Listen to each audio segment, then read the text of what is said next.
چند ہزار لوگ رہ گئے, نماز کی نیت باندھی. توجہ کرنا میری بات پہ, ایک مسئلہ بھی سمجھ میں آئے گا. لوگوں نے نماز کی نیت باندھی تو حضرت مسلم بن عقیل امامت کر رہے ہیں, ہاتھ باندھے ہوئے, تو بہت سارے لوگوں نے پیچھے ہاتھ چھوڑ دیے.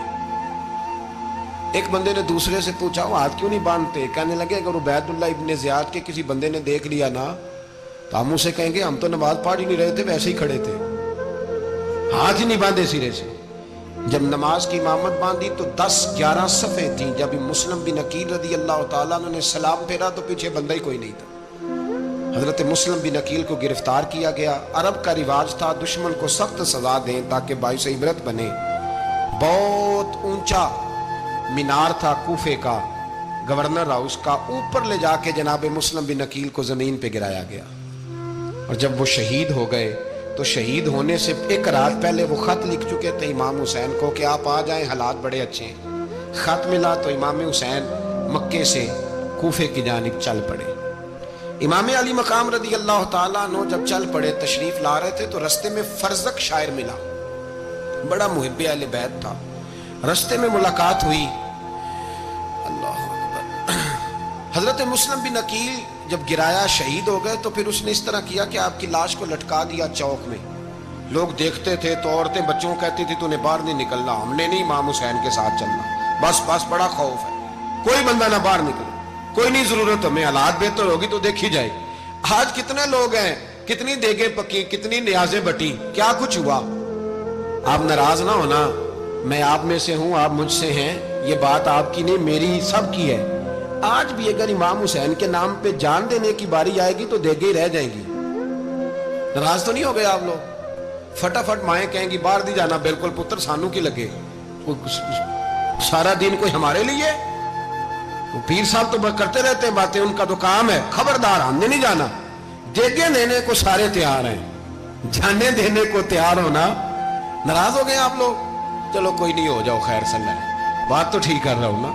حضرت امام حسین رضی اللہ تعالیٰ عنہ نے فرزق شاعر رستے میں ملا تو امام حسین کو کہنے لگا کہاں جا رہے ہیں؟ فرمایا میں کوفے جا رہا ہوں. کہنے لگا حضور نہ جائیے گا, لوگوں کے دل آپ کے ساتھ ہیں, تلواریں آپ کے ساتھ نہیں. سیدنا امام حسین رضی اللہ تعالیٰ عنہ کو آ کے کہا حضور وہ سارے کوفے والے مانتے ہیں کہ بات حسین کی ٹھیک ہے لیکن آپ کی سپورٹ نہیں کریں گے. اور اگلی بات فرزق نے یہ کی کہ حضور میں حضرت مسلم بن عقیل کی لاش کو لٹکی ہوئی دیکھ کے آیا ہوں کوفے کے چوک میں. بڑا ہی خوبصورت فکرہ ہے امام حسین کا. فرمانے لگے میرا بھائی لٹکا ہوا تھا, کہیں کسی کے آگے جھکا تو نہیں تھا؟ لٹکا ہی تھا نا, کہیں جھکا تو نہیں کسی کے آگے؟ کہا حضور نہیں. تو آپ فرمانے لگے اگر مسلم بن عقیل لٹک گیا تو حسین بھی لٹک جائے گا, لیکن جھکے گا. حضرت امام حسین تشریف لائے, بچوں سمیت آئے. حر بن یزید ایک شخص تھا. حر بن یزید ایک مختصر سا لشکر لے کے اس نے امام حسین کو ایک جگہ پہ روکا, پھر دوسری جگہ پہ روکا, بالآخر تیسری جگہ پہ روکا. تو امام حسین نے فرمایا جگہ کون سی ہے؟ کہا حضور کرب و بلا. فرمایا بس یہی خیمے لگا دو, یہی. حضرت سیدہ زینب نے پوچھا امام حسین سے کہ سارے زمانے نے روکا ہے, ٹھیک ہے آپ حق پہ ہیں, یہ بھی سب نے کہا آپ حق پہ ہیں, پر روکا بھی سب نے, آپ روکے کیوں نہیں؟ تو ابن کثیر اور ابن اسیر لکھتے ہیں کہ امام حسین رو پڑے. کہنے لگے بہن میں رک جاتا پر میں نے رات کو نانا مصطفیٰ کو خواب میں دیکھا ہے. تو حضور نے فرمایا حسین اگر آج یہ رواج پڑ گیا نا یزید جیسے لوگوں کا تو قیامت تک پڑا رہے گا. پھر لوگ کہیں گے کوئی نکلا نہیں تھا تو ہمیں بھی نکلنا. پھر لوگ ظالموں کے سامنے گردنیں جھکانے کے عادی ہو جائیں. میں کہتا رہتا ہوں, کہہ رہا ہوں, کربلا کی جنگ کفر اسلام کی جنگ نہیں, کفر اسلام کی جنگ نہیں کربلا کی. کیونکہ یزید تو بڑا پکا نمازی تھا, خطبہ دیتا تھا وہ تو. جب امام حسین رضی اللہ تعالیٰ عنہ نے کربلا کے میدان میں جمعے کا دن تھا تو یزید کے سامنے کو بات کرنی شروع کی, عمر بن سعد کے سامنے. تو عمر بن سعد کہنے لگا حسین زیادہ باتیں نہ کر, ہمارا جمعہ لیٹ ہو رہا ہے, جنگ کے لیے تیار ہو, فٹافٹ آ. اہل بیت نبوت کو قتل کریں گے اور قتل کے بعد پھر نماز پڑھیں گے اور پھر کہیں گے اللہم صلی علی محمد وعلی آل محمد, اسی نماز میں پھر درود بھی پڑھیں گے. یہ کیسا مرتبہ ہے, کیسا انداز ہے, دوستی قاتل سے بھی مقتول سے یارانہ بھی. امام حسین نے حر بن یزید امام حسین سے کہنے لگا مجھے حکم ہے آپ کو روکنے کا, آپ آگے نہیں جا سکتے. امام صاحب نے فرمایا وجہ زمین اللہ کی ہے. اس نے کہا آپ بیعت نہیں کر رہے, یزید کی حالات آپ کے حق میں درست نہیں ہیں, آپ نہیں جائیں گے. امام روک گئے. ظہر کی نماز کا وقت ہوا تو حضرت علی اکبر امام حسین کے بڑے صاحبزادے, انہوں نے اذان ظہر پڑھی تو حور بن یزید کے لشکر نے امام حسین کے پیچھے نماز ادا کی. کہا بھئی تم مقابلے میں آئے ہو, نماز پیچھے پڑھتے ہو؟ کہا حضور مقابلہ تو تلواروں سے کر رہے ہیں, پر ہمارا دل تو مانتا ہے نا کہ مصطفیٰ کا نواسہ بڑی شان والا ہے. حور بن یزید نے 3 نمازیں لشکر سمیت امام حسین کے پیچھے پڑھی ہیں. 3 نمازیں, ظہر اثر اور مغرب. پھر امام حسین کے سامنے شرائط پیش کی کہ آپ کو یہاں گھیر لیا گیا ہے, یہاں آپ بیعت کریں گے, یہاں آپ جنگ کریں گے, 2 ہی باتیں. امام حسین نے فرمایا نہیں بھائی, بیعت تو میں نہیں کرتا, اس کے علاوہ تم جو کہتے ہو میں کرنے کو تیار ہوں. اس نے خط لکھا. عبید اللہ ابن زیاد کو ایک بندہ دوڑایا پیچھے کوفے, چند میل پہ کوفہ تھا. کہا وہ نہیں مان رہے, کیا کرنا ہے؟ تو حسین ابن علی ہے, میں زیادہ دیر انہیں روک بھی نہیں سکتا. انہوں نے پیغام دیا حور بن یزید کو کہ کرنا کچھ بھی نہیں, ان کا پانی بند کر دو, بلیک میل کرو, کھانا پانی نہیں ملے گا, چھوٹے چھوٹے بچے ہیں, خود ہی مان جائیں گے. حضرت امام علی مقام کے بارے میں حور کے پاس جب یہ پیغام آیا تو حور کہنے لگا میری طبیعت نہیں مانتی حسین پر پانی بند کروں, دل نہیں مانتا. جب یہ لفظ کہے نا دوبارہ تو پھر عبید اللہ ابن زیاد نے عمر بن سعد کو 10,000 آدمی دے کے بھیجا. کہا حور بن یزید لچک دکھا رہا ہے حسین کے حق میں. ایک رے کا علاقہ تھا, بڑی وہاں فصل ہوتی تھی, لوگ کوشش کرتے تھے وہاں کا گورنر بننے کی, کوشش کرتے تھے. تو عبید اللہ ابن زیاد کہنے لگا تمہیں رے کی گورنری ملے گی, سب سے سرسبز و شاداب علاقہ, تمہیں وہاں کا گورنر بنایا جائے گا اگر حسین کے خلاف لڑو گے. یہ اتنی زبردست ہوتی ہیں گورنریاں کہ گورنریوں کے لیے لوگ نسل رسول کے خلاف بھی نکل آتے ہیں. یہ اتنی تگڑی ہوتی ہیں, اتنی جلدی وفاداریاں بدلتی ہیں. وقت اتنا نہیں کہ میں مزید تفصیل میں جاؤں. امام حسین کو روک لیا گیا, عمر بن سعد نے روک لیا. 1 محرم کو امام آئے, 7 محرم تا روکا گیا, 7 محرم کو پانی بند کر دیا. جانور پانی پیتے تھے, گھوڑے پیتے تھے, کتے پیتے تھے, لیکن مصطفیٰ کے گھرانے کو پانی پینے کی اجازت. 3 دن تک پانی بند رہا. 9 محرم کو عمر بن سعد نے اور لوگ بلائے. شمر ایک بڑا سخت آدمی تھا, سنگ دل بدبخت, جس نے حضرت علی اصغر کے گلے پر تیر مارا تھا, وہ اور لشکر لے کے آیا. رات کو کہنے لگا امام حسین رضی اللہ تعالیٰ عنہ سے کہ بس بڑا ہو گیا, یہ 9-10 محرم کی درمیانی رات, یہاں آپ جنگ کریں گے یا آپ بیعت کریں گے, 2 ہی باتیں. امام حسین اندر گئے, سیدہ زینب سے مشورہ کیا, باہر آئے, فرمایا بات وہی ہے جو پہلے دن والی ہے. امام حسین رضی اللہ تعالیٰ عنہ نے فرمایا بھئی بیعت تو میں نہیں کرتا, باقی جو تمہارا پروگرام ہے. شمر اور ابن سعد کہنے لگے پھر جنگ کے لیے تیار ہو جائیں. کیا انداز ہے امام حسین کا. فرمانے لگے کل جنگ کروں گا, مجھے پتا تو ہے جنگ کا نتیجہ کیا نکلنا ہے, 1 رات مجھے دے دو تاکہ میں کھل کے اپنے رب کی عبادت تو کر لوں. حسین نے جانا ہے, مجھے پتا ہے کل رزلٹ 72 اور 22,000 کا کیا 1 رات مجھے دو, میں مالک سے راز نیاز تو کروں. میں گویا اس سے پوچھوں تو صحیح کہ مالک میرے والد بھی شہید ہیں, بھائی بھی شہید ہیں, نانا کو بھی دکھوں میں دیکھا ہے, تو اب میری باری ہے تو مالک میں حاضر ہوں, مجھے موقع تو دو. اس لیے کہ میرے نانا نے بدر میں بھی ساری رات عبادت کی تھی, صبح مجھے موقع دو.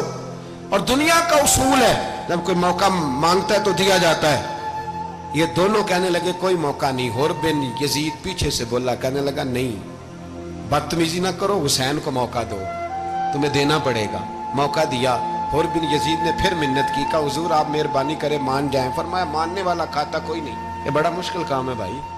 ضمیر کا سودا اب تو عام ہو گیا, بازار لگتے ہیں, ریٹ لگتے ہیں, اپنی اپنی چاہتوں پہ لوگوں نے اپنے اپنے انداز سجائے ہوئے. کوئی آدمی بس اچھے طریقے سے نام لے لے تو بس ہم اس کے پیچھے چل جاتے ہیں.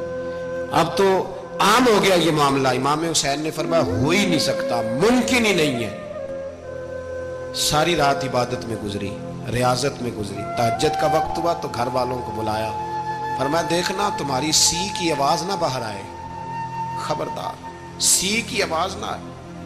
اور امام زین العابدین سے فرمایا تو بیمار ہے, تو جہاد نہیں کرے گا, لیکن خیال رکھنا پیچھے. اور بڑی قیمتی بات بتا رہا ہوں, ہماری بیویاں کسی کے گھر میت ہو جائے تو 4 دن بخار نہیں اترتا, امام علی مقام نے سیدہ زینب سے فرمایا تو بڑی ہے میری بہن ہے، پیچھے سارے بچے ہیں جوان ہیں، ان کے حوصلے تیری ذمہ داری ہے۔ صبح جنگ کا طبل بجنے لگا، فجر کی نماز پڑھی، سورج چڑھا، 10 محرم کا دن جمعے کا وقت، جناب سیدنا امام حسین رضی اللہ تعالیٰ عنہ نے ریت پر سجدے کیے، لمبے سجدے، لمبی نماز، سورۃ الشمس کی آیات دوسری رکعت میں پڑھی تو سارا کربلا گونجنے لگا۔ کیا انداز تکلم تھا امام علی مقام کا۔ نماز مکمل ہوئی تو حور بن یزید، عمر بن سعد اور شیمر سے کہنے لگے واقعی حسین سے لڑو گے؟ پتہ نہیں کون ہے۔ قل لا اسألکم علیہ اجرا، تم نے نہیں پڑھا؟ الا المودۃ فی القربى، تمہاری آنکھیں بند ہیں۔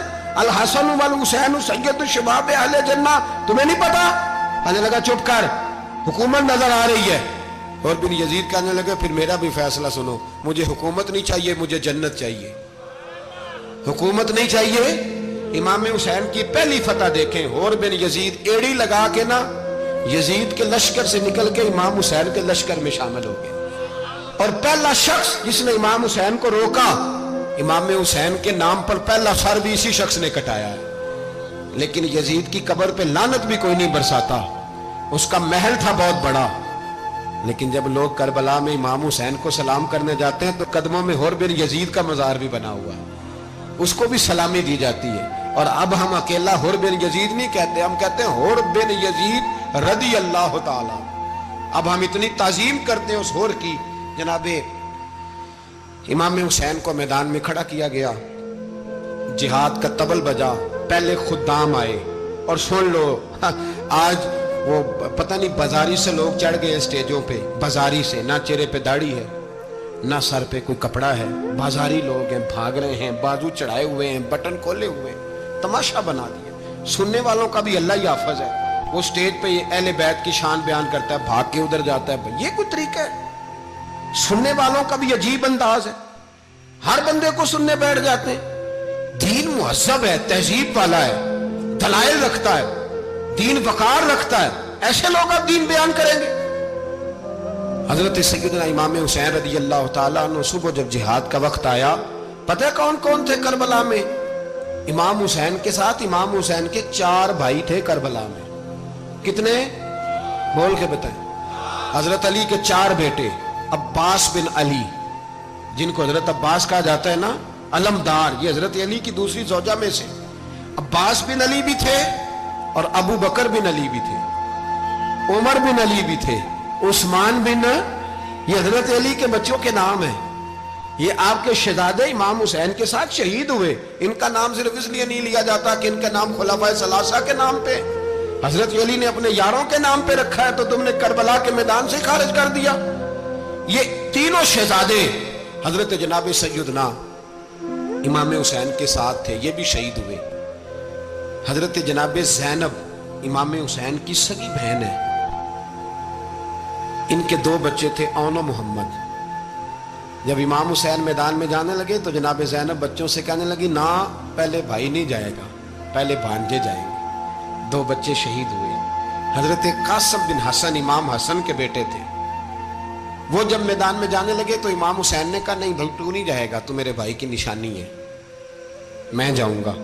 تو حضرت قاسم بن حسن نے ایک تعویذ کھول کے دیا کہ ابا جی میرے والد نے کہا تھا جب بڑی مشکل آ جائے تو تعویذ کھول کے دیکھنا، تو آج بڑی مشکل آئی ہے تو میں نے تعویذ کھولا ہے، تو یہ دیکھیں کیا لکھا ہے، یہ تو رکا ہے، تعویذ ہے ہی نہیں۔ جب کھول کے دیکھا تو اس پہ لکھا تھا قاسم اگر حسین پہ کوئی کڑا وقت آ جائے تو بیٹھ کے آگے آگے رہنا، اگر کڑا وقت میرے بھائی پہ کبھی آ جائے نا، دیکھنا اس کے آگے آگے چلنا، اسے حسن کی کمی نہ محسوس ہو، پائیاں جہاں ساکھ نہیں کوئی جے وچ خار نہ ہوئے۔ سیدنا امام حسین پہلی دفعہ کربلا میں اس وقت روئے جب یہ رکا، آپ نے دیکھا تو فرمایا ٹھیک ہے، اگر حسن کی یہ وصیت ہے تو میں نے زندگی میں اگر ان کی ہر بات مانی ہے اب بھی مانوں گا، تمہیں اجازت ہے۔ جناب قاسم بن حسن 16 سال کا جوان جب میدان میں نکلے تو ہائے ہائے پتہ نہیں کہاں سے آ گئی ہے۔